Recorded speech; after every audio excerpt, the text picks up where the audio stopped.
Tu as forcément entendu parler des routines matinales, les Miracle Morning de Hal Elrod, qui ont été connus. Le livre est un best-seller international, il s'est vendu à des millions d'exemplaires. Et on entend à boire et à manger dessus. Aujourd'hui, j'ai pas envie qu'on parle forcément de ça, mais j'ai envie qu'on parle de ce qui se cache derrière les routines matinales. Parce que on entend beaucoup parler de l'importance d'avoir des routines matinales, mais j'ai envie d'attirer ton attention sur deux choses aujourd'hui. La première, c'est que les routines matinales, elles ne commencent pas le matin. Elles commencent la veille. Et notamment la dernière heure, juste avant que tu ailles te coucher. Parce qu'aujourd'hui, il y a énormément d'études qui le prouvent, c'est que les dernières pensées qu'on a juste avant de dormir, les dernières émotions, l'état émotionnel qu'on est avant de dormir, en s'endormant, c'est celui souvent qu'on va retrouver le matin. Donc la dernière heure, juste avant d'aller te coucher, doit être vraiment ton focus.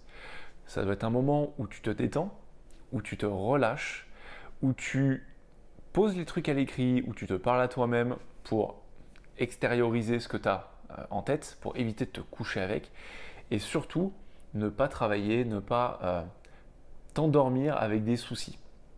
Alors, ne pas, c'est facile à dire, c'est beaucoup plus compliqué dans la réalité. On a tous des moments où on se couche avec des soucis. On a les tracas du quotidien, on a connu le Covid, il y a des périodes d'anxiété, il y a des périodes de stress au boulot, il y a des moments où on perd quelqu'un de proche, où on se sépare, on connaît un divorce, on a des problèmes avec ses enfants. Il y a une myriade de possibilités qui vont nous faire nous coucher dans un état émotionnel moyen. Mais tu as beaucoup plus de pouvoir là-dessus que ce que tu ne le penses. Un rapide petit intermède juste pour te dire que tu peux télécharger gratuitement les chapitres 1 et 2 de mon livre de Inboulonnable, c'est juste en description.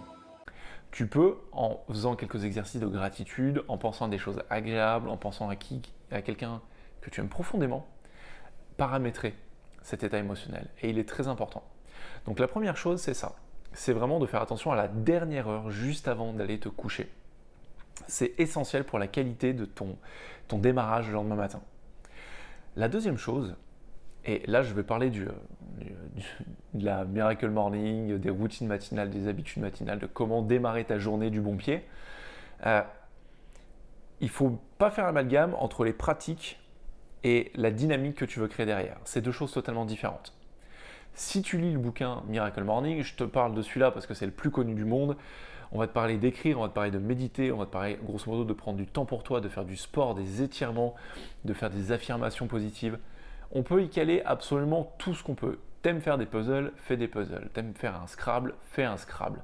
Non, plutôt un catamino. Mais un truc qui te fait du bien, t'as compris, tu peux dessiner, tu peux faire de la musique, tu peux chanter, tu peux danser, tu peux écouter de la musique qui te fait vibrer. En fait, le but de ces routines matinales, et c'est le seul truc que tu dois comprendre derrière, c'est que ça a pour but de générer un état émotionnel choisi. C'est ça vraiment le fondement de toute bonne attitude matinale, de toute bonne habitude, routine, appelle ça comme tu veux.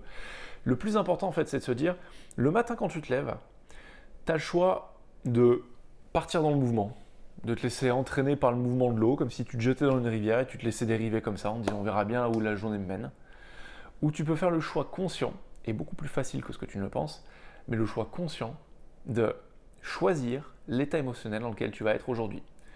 Tu peux le faire en méditant si tu aimes méditer, en allant marcher si tu aimes marcher, en allant courir si tu aimes aller courir, en allant juste écouter de la musique, en dansant, en trouvant quelque chose qui te met dans un bon état émotionnel.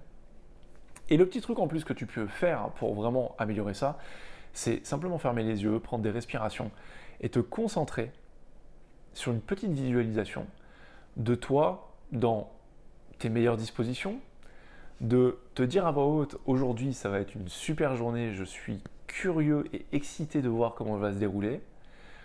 Tu peux juste penser à quelqu'un que tu aimes très fort ou à un endroit où tu te sens très bien, mais juste dès le début, donner une impulsion. C'est comme à la piscine. Au début, il y a le compte à rebours, si tu regardes les JO, les courses de natation, les 50 mètres, les 100 mètres, il y a une impulsion. C'est pareil pour le sprint. Au début, il y a un état statique et paf, d'un coup, les coureurs partent. C'est pareil dans la journée.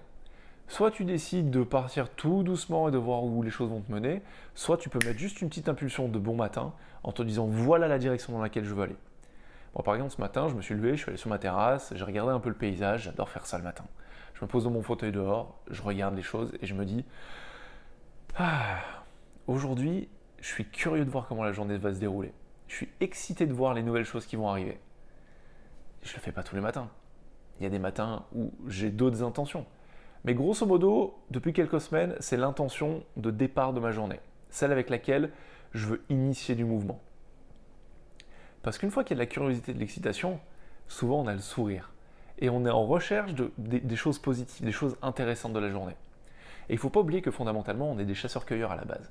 On est câblé pour chercher, on est câblé pour fouiller, pour explorer les choses. Et quand on démarre la journée avec une dynamique d'exploration, les choses sont tout de suite plus fun. Donc voilà, c'est vraiment ce avec quoi je veux te laisser. Il y a deux choses quand on parle de routine matinale. Déjà, elle commence la veille. La dernière heure avant d'aller dormir est critique. C'est vraiment le moment où tu dois te paramétrer pour bien démarrer le lendemain matin. Et le lendemain matin, c'est de ta responsabilité de juste faire une petite impulsion, de la créer en te disant aujourd'hui, voilà dans quel état émotionnel, dans quel cadre émotionnel j'ai envie d'évoluer. J'espère que cette vidéo t'aura intéressé. Si c'est le cas, n'hésite pas à la liker, à la commenter. Pose-moi tes questions. Je ferai des vidéos sur le sujet, ça m'est déjà arrivé. Abonne-toi, active la petite cloche pour rien louper. Et si jamais tu veux avoir de mes nouvelles régulièrement, mais hors des réseaux sociaux, tu peux t'abonner à ma newsletter qui est directement en description. J'ai écrit 1 à 2 fois par semaine un post qui parle de l'énergie, qui parle du mental, qui parle de l'émotion, qui parle de la vie en général, de comment l'améliorer. Je te remercie de m'avoir suivi jusque-là. Je te dis à très bientôt dans une prochaine vidéo. Ciao.